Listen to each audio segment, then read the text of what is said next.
नमस्कार, the wire में आपका स्वागत है। मैं हूं शरद प्रधान और लखनऊ सेंट्रल में आज हम बात करेंगे उत्तर प्रदेश में जो मंत्रिमंडल बनने जा रहा है, जिसका बड़ी बेसब्री से लोगों को इंतज़ार है। 10 मार्च को चुनाव का रिज़ल्ट आ चुका था, लेकिन आज तकरीबन 2 हफ्ते होने जा रहे हैं और फिर भी अभी तक फाइनलाइज नहीं हो पाया है कि कौन कौन लोग इस बार योगी आदित्यनाथ के मंत्रिमंडल में शामिल होंगे। तरह तरह की चर्चाएं हैं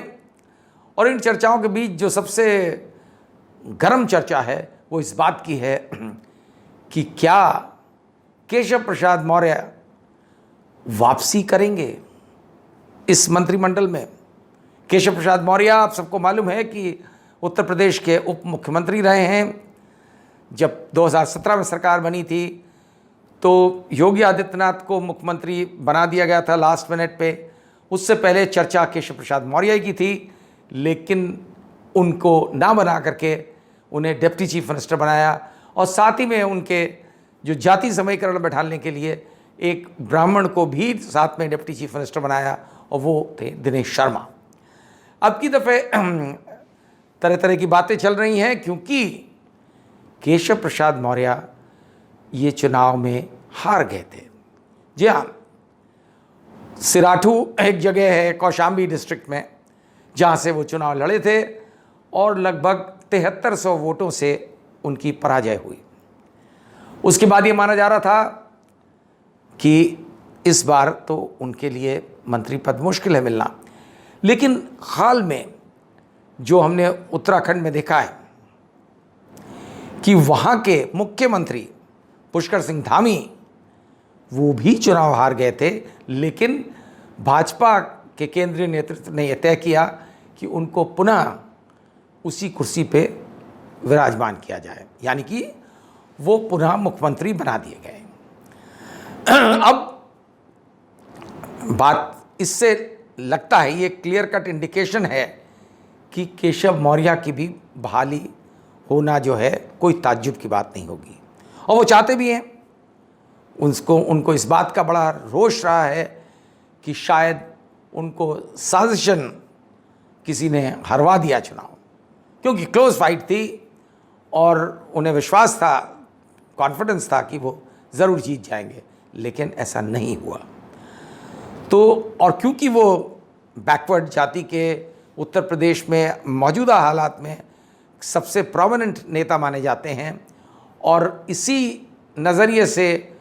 उनको जो है पिछली बार भी कैबिनेट में रखा गया था और क्योंकि 2017 के चुनाव में उनका काफ़ी रोल था, मतलब सब जानते हैं कि योगी आदित्यनाथ से तो ज़्यादा ही रोल था, क्योंकि वो उस ज़माने में बीजेपी के प्रदेशीय अध्यक्ष थे।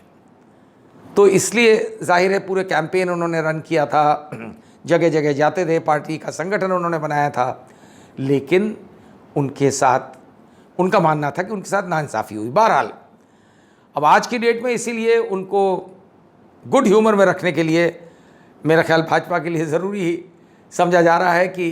एक बैकवर्ड लीडर जिसका इतना प्रोमिनेंट फेस है, उनको उनकी बहाली की जाए सरकार में शामिल करके और उसी पोजीशन पे जाहिर है कि उससे नीचे तो नहीं ला सकते, तो डिप्टी चीफ मिनिस्टर रखे जाए। और ये माना जा रहा है कि अब की बार जातीय समीकरणों को बैठाने के लिए शायद उनके साथ 2 और उप मुख्यमंत्री बनाए जाएं। ये भी बात चल रही है, 3 उप मुख्यमंत्री। उसकी वजह यह है कि देखिए, एक ब्राह्मण फेस होना तो ज़रूरी है, क्योंकि ब्राह्मण्स के बारे में बड़ी कंट्रोवर्सी थी कि वो नाराज़ हैं योगी आदित्यनाथ से, लेकिन अल्टीमेटली इस चुनाव में ब्राह्मणों ने बड़ी तादाद में भाजपा को वोट दिया, तो इसलिए उनको भी इग्नोर नहीं किया जाएगा। लेकिन साथ ही तीसरे की बात इसलिए चल रही है क्योंकि बेबी रानी मौर्य जो कि दलित समाज से आती हैं, उनकी गवर्नरी से उनको रिज़ाइन करा करके उन्हें यहाँ पे इलेक्शन लड़वाया गया और बड़े अच्छे वोटों से जीती और आगरा जैसी जगह से जीती। तो इसलिए उम्मीद की जा रही है कि उनको भी अकोमोडेट किया जा रहा चाहिए एज डिप्टी चीफ मिनिस्टर, क्योंकि गवर्नर ही जो कोई छोड़ के आ रहा है तो वो मिनिमम समझा जाता है कि भाई डिप्टी चीफ मिनिस्टर तो बनाएंगे ही। हालांकि उनके बारे में ये कहा जाता है कि उनके लिए एक और ऑप्शन भी है कि शायद उनको एज विधानसभा स्पीकर अकोमोडेट किया जाए। लेकिन ये इन सब चीज़ों को लेके बड़ी अटकलें चल रही हैं कि कौन बनेंगे उप मुख्यमंत्री, कितने बनेंगे उप मुख्यमंत्री, और क्या केशव मौर्य उसमें शामिल होंगे या नहीं। आम धारणा यही बन चुकी है, और जिस तरह से केशव मौर्य दिल्ली में भी डटे हुए हैं, योगी आदित्यनाथ को भी बार बार दिल्ली बुलाया जाता है, काफ़ी डिस्कशंस हुए हैं हाईएस्ट लेवल पे। बाकी तो देखिए ये सब औपचारिकताएं होती हैं कि प्रदेश में विधानमंडल दल की मीटिंग होती है और वो इलेक्ट करते हैं, ये कागजी तो कार्रवाई होती है, लेकिन तय तो फैसले वैसे ही लिए जाते हैं, यानी कि हाई कमांड द्वारा लिए जाते हैं। जो किसी ज़माने में कांग्रेस में कहा जाता था हाई कमांड कल्चर, तो शायद भाजपा में भी वही चीज़ें अडॉप्ट कर ली हैं और तय वहीं पे होगा। लेकिन ये माना जाना जो है कि केशव प्रसाद मौर्य को हार की वजह से ना लिया जाए, ऐसा मुमकिन नहीं लगता है। और केशव प्रसाद मौर्य को सेटिस्फाई करने के लिए उन्हें ये तो दिया ही जाएगा, और मुझे लगता है कि साथ ही में दोनों चीज़ें हो सकती हैं, या तो उनको कोई बाई इलेक्शन लड़वा दिया जाएगा, या आज की डेट में तो वो विधान परिषद के मेंबर हैं ही, क्योंकि पिछली बार वो जब मंत्रिमंडल में शामिल किए गए थे तो वो लोकसभा में थे और उनको फिर विधान परिषद में लेकर के यहाँ पे उप मुख्यमंत्री बनाया गया था। तो उनका भी टर्म बाकी है, वो एक्सटेंड भी हो सकता है, नया टर्म भी बाद में मिल सकता है। तो इसलिए ये मानना कि उनके बारे में तब तरह तरह की बातें होती थी कि भाई उनको किसने हराया, कैसे हराए, कैसे हार गए, उनके जैसे तगड़े नेता, तो ये बात आती थी। और भाजपा में इसलिए भी फिक्र है क्योंकि जो दूसरे उस जाति के नेता भाजपा में थे, वो सबसे एक और प्रोमिनेंट नेता थे स्वामी प्रसाद मौर्य, वो चुनाव शुरू होते ही सपा में चले गए थे। अब ये अलग बात है कि वो भी एज सपा के कैंडिडेट वो भी हार गए चुनाव। तो इसलिए और ज़रूरी मुझे लगता है कि वो माना जा रहा था उस टाइम, बड़ा भारी लॉस था बीजेपी के लिए कि स्वामी प्रसाद मौर्य चले गए हैं तो मौर्य समाज नाराज़ होगा और भाजपा से, क्यों, और सपा में चले गए थे और बड़ी उम्मीद थी उन्हें कि वो जीतेंगे, और उन्हें ये भी उम्मीद थी कि सपा पावर में आ जाएगी, तो जाहिर है उन्हें वहाँ बहुत ही प्रोमिनेंट पद दिया जाता। तो आज की डेट में क्योंकि केशव प्रसाद मौर्य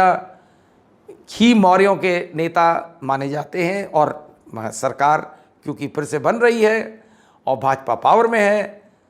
तो केशव प्रसाद मौर्य को इग्नोर किया जाना पॉसिबल नहीं लगता है। तो बिल्कुल जो है कुछ ज़्यादा समय बाकी नहीं है,